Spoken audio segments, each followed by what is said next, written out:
రాష్ట్రపతి ఉపరాష్ట్రపతి దగ్గరికి వచ్చే వరకు సంవిధానం ఏం చెప్తుందంటే విధేయుడై ఉంటానే కాదు, సంరక్షిస్తాను.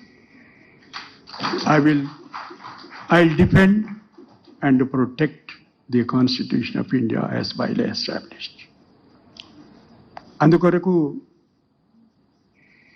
partly in English, partly Telugu, because some friends from media may be there from English medium also.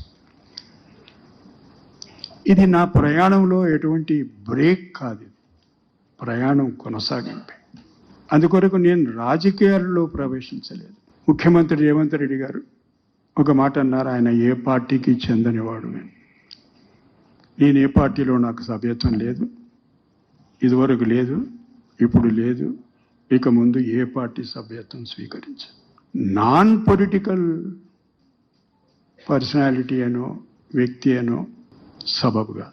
ఎందుకొరకంటే రాజ్యాంగం పట్ల విధేయత ఉన్న ప్రతివాడు, ఓటు వేసే ప్రతి పౌరుడు ప్రత్యక్షంగానో పరోక్షంగానో రాజకీయపరమైనటువంటి అభిప్రాయం కలిగి ఉంటాడు.